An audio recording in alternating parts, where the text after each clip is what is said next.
deputada federal por Minas Gerais. Obrigado por vir aí, Duda. Eu que agradeço, é uma realização pessoal estar aqui. Admiro legal. demais seu trabalho. Já vi muito Flow tomando um vinho. Então, pra mim, assim... Fumando charuto.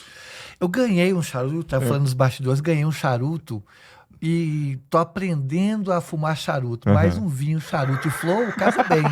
Eu também acho. O Flow casa bem com qualquer coisa que você estiver fazendo aí. Bota pra tocar e vai viver a tua vida, por exemplo. Serve. Duda, obrigado mesmo pela moral. Tem um monte de coisa pra gente falar. Eu preparei, na verdade, o Raul me ajudou a preparar aqui alguns pontos pra gente falar do ponto de vista político da tua vida, da tua atuação, de uma forma geral. Mas você também é uma pessoa muito interessante. Então eu queria falar também sobre você, tá bom? À vontade. Pode perguntar o que você quiser. Tá bom.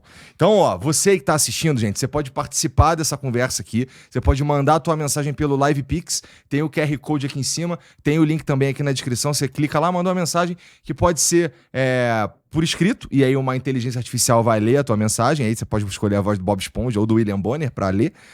Ou você pode mandar a mensagem com a tua própria voz também. Fica à vontade. Como eu disse, o link tá aqui no QR Code e tá aqui na descrição também. Duda, então você se tornou deputada federal em 2022. Antes você foi eleita vereadora. Mas a tua primeira tentativa foi em 2018 para o Senado. Tá certo isso? Certíssimo. Eu fui a primeira candidata trans do Brasil ao Senado. E, na verdade, da América Latina. Teve uma senadora trans, se eu não me engano, na Venezuela, mas ela não disputou, ela estava como suplente da chapa. Então foi a primeira da América Latina. Entendi. Senado logo de cara é ambicioso, não é? Super. Na verdade, eu digo assim, que a trajetória política minha, ela começa antes disso, com uma frase que me toca e que me move politicamente, que é: o que você faz com seus privilégios? Tá. Eu tinha o privilégio, na época, em 2016, de dar aula no colégio particular, ter uma estabilidade financeira, não tinha iniciado minha transição de gênero ainda, e me sobrava R$300 por mês. Coisa que, para quem está assistindo, sabe o que é. Aí peguei esse dinheiro, falei, olha, o que eu faço com o meu privilégio? Peguei esse dinheiro, montei, eu vou fazer a única coisa que eu sei fazer, que é dar aula. Quem te falou o que você faz com seus privilégios? Não sei. Você viu em algum lugar e começou a te guiar? Eu vi em algum lugar e essa frase me tocou. Aí eu falei, bora lá, o que eu vou fazer com esses privilégios? A única coisa que eu sei fazer na vida é dar aula. Aí peguei o dinheiro, falei, vou montar um pré-vestibular, porque eu sempre dou aula pré-vestibular, para o grupo mais vulnerável socialmente. Porque na época eu tinha visto um número que me assustou muito. Que a UFMG mapeou as travestis de BH e mostrou que 91% não concluiu o ensino médio. Nossa! Falei, então bora montar um pré-vestibular para inserir pessoas trans na universidade. E eu não me reconhecia ainda como uma pessoa trans. Tá. E aí montei um pré-vestibular e as alunas começaram a vir e aí o projeto foi crescendo, o projeto tomou uma repercussão muito grande, ganhou prêmios em BH, etc. Era um pré-vestibular exclusivo para mulheres trans. Para pessoas trans. Pessoas trans. Gratuita, sem dinheiro do governo, sem nada. Com os teus 300 contos. 300 contos de cada professor. E os professores ajudavam também pagando passagem, comprando lanche e tal. E aí o projeto cresce muito, aí me chamam para disputar o governo. Aí eu vi que cresceu muito o projeto. Falei, gente, e agora? O projeto já não era meu, era um projeto da cidade. Já tinha muitos seguidores. Legal. Parecendo fantástico o projeto. Falei, o que fazer com esses privilégios? Falei, olha, a gente tem que usar o privilégio, na minha opinião, para ser compartilhado. E não para se privilegiar mais. E aí eu tinha a ideia de que só tem duas ferramentas para transformar o mundo: educação e política. Eu já estava num projeto educacional. Falei, então bora entrar na política. Mas não queria me candidatar. Tá. Até porque eu estava falando que eu dava, na época, 40, 50 aulas por semana. Era muita aula. E aí me filiei a um partido, que era o PSOL na época. Hoje já não sou mais do PSOL. E aí, eu sempre digo isso, que tem uma frase que me move profundamente, que está no Apocalipse, que diz lá assim: Deus vomitará os mornos, porque não há coisa pior que uma pessoa morna, uma vida morna, uma fé morna, um namoro morno. Você tem que ser intenso em tudo. Tem isso na Bíblia também. Sabe quem mais fala isso? Katy Perry. Sabe? Tem uma música chamada Hot and Cold dela que é sobre isso, mas vai lá. E aí eu vivi intensamente o partido me chamou para disputar o governo do estado de Minas. Sinatória, vamos disputar o governo? Falei, não, você tá louco, né? Não quero ser candidata. Aí me chamou para deputado estadual e federal. E mostraram os números, se eu tivesse disputado em 2018, eu ganharia. E eu rejeitei também. Aí depois veio, bora disputar o Senado? Aceitei, sabendo que eu não ia ganhar. Porque não sei se você sabe, mas depois da presidência, o cargo mais disputado é de senador. Eles têm muito dinheiro, muito recurso, muita estrutura. Ficou lá mais tempo. 8 anos. E aceito disputar o Senado, mas eu aceitei por 2 motivos. Eu entendia que seria uma candidatura simbólica. E como nós vivemos uma grande crise econômica, eu acho que a gente tem que disputar em momentos de crise aquilo que nos faz humano. E o que nos faz humano? É o simbólico. É tudo que não é concreto. Tudo que não é material. Uma professora de literatura aí, ó. Então, por exemplo, é no simbólico que moram os sonhos. Uma máquina é incapaz de sonhar. Quanto mais você sonha, mais humano você é. Esse é o tamanho dos seus sonhos. É no simbólico que mora a fé, a paixão, a utopia, a poesia. É verdade. E aí, Senado significa Casa dos Senhores. Falei, ter uma travesti querendo penetrar os espaços dos senhores é extremamente simbólico. E Senado, até a última eleição, a idade mínima para disputar é 35 anos. 35 anos dizem, não tem como comprovar isso, mas dizem que é a expectativa de vida de uma travesti no Brasil. Mais simbólico ainda. Por que não tem como comprovar isso? Porque não tem dados? No Brasil não tem nenhum dado oficial sobre a realidade trans. Os dados que tem são ou de universidades, alguns poucos dados, ou do terceiro setor.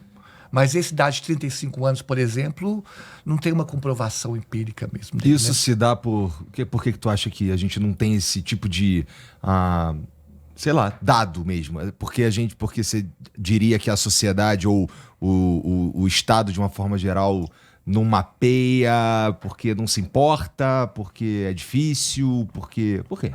Eu acho que a ausência de dados já é um dado. É verdade? Porque para construir política pública, você tem que ter um diagnóstico. O diagnóstico você constrói com números. É verdade. Então, o ato de não ter o número já mostra que o Estado está pouco preocupado em construir políticas públicas para nós. Já está fossilizado no imaginário popular encontrar travesti só de madrugada na prostituição. E aquilo, infelizmente, naturalizou, assim. Daí a importância nossa questionando essa realidade, sabe?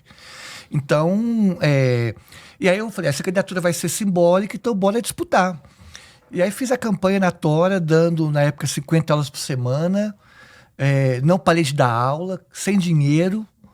E foi massa. Parece complicado, difícil. E teve mais coisa complicada, inclusive. O quê?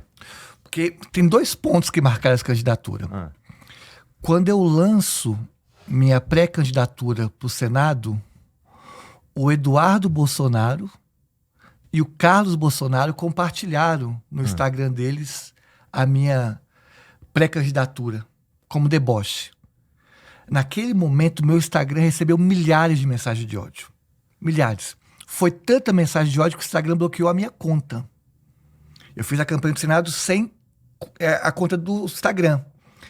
E aí esses grupos começaram a avaliar negativamente a página do Facebook da escola que eu trabalhava. Mobilizaram manifestações na porta da escola que eu trabalhava pedindo minha demissão. Telefonavam para a escola pedindo minha demissão só por eu ser quem eu sou. E eu só não fui demitida porque os alunos fizeram uma blusa. Você é professor, você sabe. Fizeram uma blusa com minha foto estampada e me defenderam ali, sabe? Aí chorou pra cacete. Não, aí eu falei assim, então agora nós temos que disputar. E aí quando eu lanço oficialmente minha candidatura ao Senado, eu dava 14 aulas no dia. Lancei minha candidatura pela manhã. No final do dia, eu abro o WhatsApp e a mensagem que a Marielle tinha sido executada. Marielle, que é minha colega de partido, executada com 4 tiros na cara. Eu passei minha infância e minha adolescência na periferia. Eu sei o que é um tiro na cara. Um tiro no peito mata. 4 tiros na cara é para dar caixão fechado, para a família não se despedir. Essas 2 questões me pensaram, vou me candidatar ou não? E aí depois pensei, se for necessário dar um passo atrás para o grupo que eu faço parte, dar 3 passos para frente, eu vou fazer. Isso não é só meu. Todo mundo está colocando o corpo à disposição da luta. E aí mantei minha candidatura e terminei as eleições com 350 mil votos. Uma votação expressiva. Não ganho, Mas é uma votação expressiva, assim. Entendi. E você falou também que, antes da gente começar aqui, você estava contando que você recebeu um monte de... Porque eu te perguntei quanto tempo, até quando você deu aula. Aí você falou, cara, recebi um monte de ameaça mesmo, as pessoas dizendo que eu me matar, né? E essa deve ter sido uma fase, talvez a fase mais complicada disso tudo. Hoje tá mais suave, eu suponho, não tá? Olha, eu não passo um mês sem receber uma ameaça de morte, assim. Mas elas se intensificam no período eleitoral. Então, se comparado ao período eleitoral, fica mais suave. Uhum. E depende muito como que a ultradireita age, assim, sabe? Então, eu tava falando esses dias. Tipo, o Nicolas subir no palanque com a peruca. Não me afeta ele subir no palanque com a peruca. Mas na hora eu penso, fudeu. Porque é como se fosse um apito de cachorro que aí recebo um monte de ameaça de morte. Entendi. E não é só contra mim. Vai contra minha família, contra minha filha. Eu perdi o emprego, foi por causa disso. Em 2020, eu saio candidato a vereador e ganho as eleições. Uhum.